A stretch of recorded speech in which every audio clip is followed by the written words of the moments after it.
Hi అందరికీ నమస్కారం. Welcome back to Hitesh vlogs. ఈరోజు నా రెసిపీ పాలకోవా అన్నమాట. చాలా తక్కువ ఇంగ్రీడియంట్స్తో చాలా తక్కువ టైంలో కోవా అయితే ఇంట్లో చేసుకునేయచ్చు. చేసే విధానం అయితే చూసేద్దాం. కావాల్సిన ఇంగ్రీడియంట్స్ పాలు, పాలపొడి, ఇంకా షుగరు, నెయ్యి, డ్రై ఫ్రూట్స్ అన్నమాట. నేను ఒక పాన్ పెట్టుకొని అందులో ఒక కప్ మిల్క్ అయితే వేసుకొని పైన మీగడ కట్టకుండా కలుపుకుంటూ హీట్ చేసుకుంటా ఉన్నాను. ఇది హీట్ అయిన తర్వాత ఇందులోకి మనము కొద్దిగా మిల్క్ పౌడర్ అయితే వేసుకొని కలుపుకోవాలి. కొద్దిగా వేసుకోవాలి. మిల్క్ పౌడర్ ఒకేసారి వేసుకుంటే గడ్డలుగా చిన్నగా అయిపోతుంది. సో బాగోదన్నమాట. తక్కువగా వేసుకొని కలుపుకుంటూ ఉండాలన్నమాట. ఇది లాస్ట్ స్టేజ్ వరకు గట్టితో తిప్పుతూనే ఉండాలి, వదలకూడదు. సో మనం గట్టితో కలుపుకుంటూ కొద్దిగా మిల్క్ పౌడర్ అయితే పాలపొడి అయితే యాడ్ చేసుకోవాలి.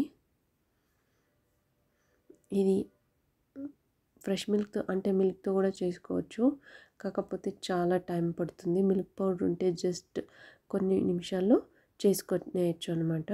చాలా బాగుంటుంది, ట్రై చేయండి. ఇక నేను ఈ వీడియోలో పూర్తి ఎక్కడ వీడియో స్కిప్ చేయకుండా ఫస్ట్ ఇంకా లాస్ట్ వరకు అయితే రెసిపీ అయితే పెట్టినాను. సో ఎవరన్నా కొత్తగా చేసేవాళ్ళైతే మీరు స్కిప్ చేయకుండా చూస్తే మీకు నీట్గా అర్థమైపోతుంది. సో రండి చూసేద్దాం. ఇక మనం ఇలా మిల్క్ పౌడర్ అయితే కొద్దిగా వేసుకొని కలుపుకోవాలి. ఇది బాయిల్ అవుతూ గట్టిగా అయితే అయిపోతుంది. 60% బాయిల్ అయిన తర్వాత మనం ఇందులోకి జస్ట్ చూరు జస్ట్ ఒక పించ్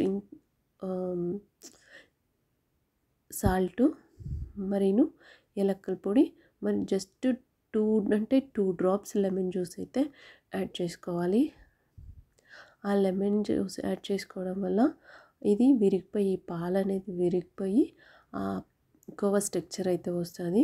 సో అందుకని జస్ట్ 2 డ్రాప్స్ అయితే సరిపోతుంది. ఎక్కువ వేసుకోదు, పులుపు అయిపోతుంది. 1 or 2 డ్రాప్స్ అయితే సరిపోతుంది.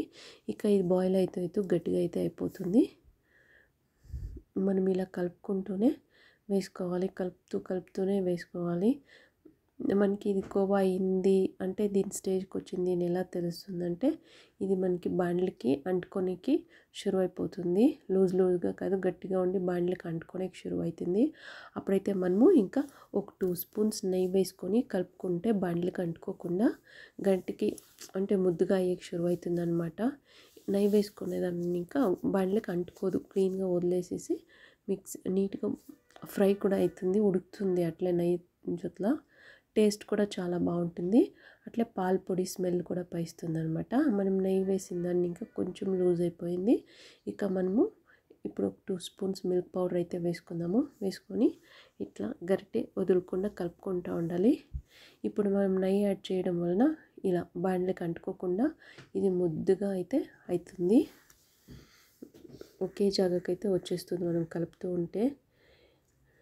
ఇప్పుడు మనం ఇందులోకి షుగర్ అయితే యాడ్ చేసుకుందాము. నేను కొత్తగా నేనైతే నాకు తెలుస్తుంది కాబట్టి అట్లే వేసుకుంటా ఉన్నాను. కొత్తగా చేసుకునే వాళ్ళైతే 1 cup milk, 1.5 cup milk powder, 1/2 cup sugar తీసుకుంటే సరిపోతుంది. ఒక 5 స్పూన్స్ గీ అయితే సరిపోతుంది. సో ఇప్పుడు షుగర్ వేసుకొని ఇలా కలుపుకుంటే మళ్ళీ కాస్త లూజ్ అయిపోతుంది. కోవా షుగర్ వేస్తాం కదా, అందుకే లూజ్ అయిపోతుంది. ఇప్పుడు మళ్ళీ ఒక spoon 1 or 1.5 spoon milk powder అయితే మనం యాడ్ చేసుకోవాలి. ఇలా వేసుకొని కలుపుతూ ఉంటే థిక్గా అయిపోతుంది. మనకి కోవా అయ్యింది అని ఎట్లా తెలుస్తుంది అంటే ఇది బాండ్లకి అంటుకోకుండా అంతా ఒకే జాగాకి వచ్చి ముద్దుగా అయిపోతుంది. సో ఇట్లా బాండ్లకి అంటుకోకుండా వచ్చి ఇది ముద్దుగా అయిందంటే కోవా అయిపోయింది అనమాట. దీనికి కలిపినప్పుడు మాత్రం లాస్ట్ స్టేజ్లో ఎక్కడ వదలకుండా నీట్గా తీసుకొని కలుపుకోవాలి, లేకుంటే కలర్ అయితే చేంజ్ అయిపోతుంది. కలర్ చేంజ్ అయిపోతే నాకు బాగోదు. సో ఇలా ఎక్కడ కానీ మనం కలిపేది చేయకుండా నీట్గా కలుపుకోవాలి. ఇలా ముద్దుగా అయిపోతుంది. ఇప్పుడైతే కోవా అయితే అయిపోయింది. సో మనం బాగా తిప్పేసి ఒక పక్కకైతే తీసుకునేద్దాము. ఇలా సైడ్లో ఉండేదంతా బండ్లీలో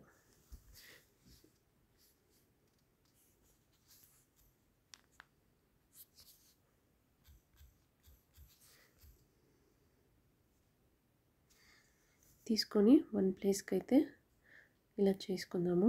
ఇప్పుడైతే కోవా అయిపోయింది. ఇలా వచ్చేస్తుంది ముద్దుగా, కలుపుతూ ఇలా ముద్దుగా వచ్చేస్తుంది. ఇలా వస్తే కోవా అయిపోయిందనమాట. ఇప్పుడు దీనైతే మనము బండ్లీలోనే, ఇది పెద్దగా ఉంది కాబట్టి మనం నెయ్యి వేసి డ్రై ఫ్రూట్స్ కూడా ఇందులోనే వేయించుకుందాము. ఇంకో స్పూన్ వేసేసి బాగా కోవా మిక్స్ చేసేసి మనం పక్కకైతే అదే బండ్లీలో పక్కకు పెట్టుకుందాము. ఇంకో పక్కనైతే డ్రై ఫ్రూట్స్ వేయించుకుందాం అన్నమాట.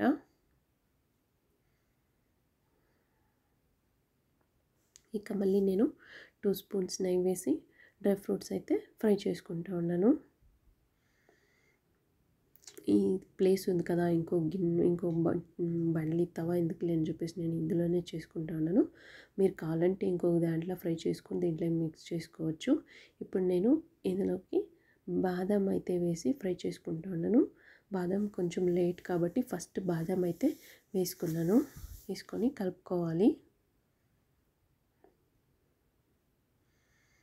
ఇది లైట్గా ఫ్రై అయిపోయినాక మళ్ళీ గోడంబి ద్రాక్ష మిక్స్ చేసేసి ఇందులోనే మనం సపరేట్గా తీసుకునేదైతే ఏముండు అంతా ఈ కోవా డ్రై ఫ్రూట్స్ అంతా మిక్స్ చేసేస్తాం కదా, అందుకే నేను ఇందులోనే వేసుకుంటూ ఉన్నాను. ఇలా లైట్గా ఫ్రై అయిన తర్వాత ఇప్పుడైతే మనము ద్రాక్షి గోడంబి అయితే వేసుకుందాము. ద్రాక్ష కూడా వేసుకొని అట్లా కలుపుకొని, ఈ ద్రాక్ష గోడంబి అయితే త్వరగా ఫ్రై అయిపోతాయి, సో చాలా టైం అయితే తీసుకోదు. ఇప్పుడు హాఫ్ ఫ్రై అయ్యిండే బాదాము మళ్ళీ ఈ ద్రాక్ష గోడంబి ఫ్రై అయ్యే లోపల అది పూర్తి అయిపోతుంది. సో అన్నీ కలిపేసి కోవాకి మిక్స్ చేసేద్దాం అన్నమాట. నాకు డ్రై ఫ్రూట్స్ అయితే ఎక్కువైపోయాయి, నేను తినేస్తారు పిల్లలను వేసేసాను. మీరు కావాలంటే ఇంకా తక్కువ వేసుకోండి. మీరు ట్రై చేయండి, చాలా బాగుంటుంది టేస్టీగా. తక్కువ టైంలో మీ ఇంట్లోనే మీరు చేసుకునేయచ్చు. సో నా వీడియో నచ్చినట్లయితే లైక్ చేయండి, షేర్ చేయండి, సబ్స్క్రైబ్ చేయండి. మీరు ఇచ్చే ఓ లైక్ వల్ల ఇంకా 10 మంది అయితే నా వీడియోని చూస్తారనమాట. సో నా రెసిపీని లైక్ చేసి షేర్ చేసి సబ్స్క్రైబ్ మై ఛానల్. ఇప్పుడు అయిపోయింది కోవా, డ్రై ఫ్రూట్స్ కోవా అంతా మిక్స్ చేసేసాము, అయిపోయిందనమాట. ఇంకా సర్వింగ్ బౌల్లోకి అయితే తీసుకునేయచ్చు. చాలా బాగుంటుంది, ఇది టేస్టీగా కూడా ఉంటుంది.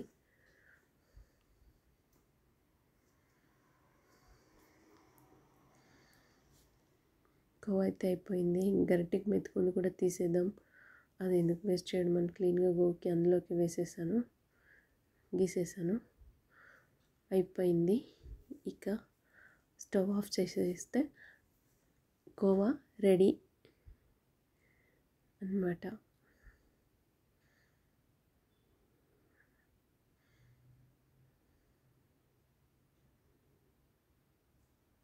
కొత్తగా నా ఛానల్ చూసేవాళ్ళు సబ్స్క్రైబ్ చేసుకోండి.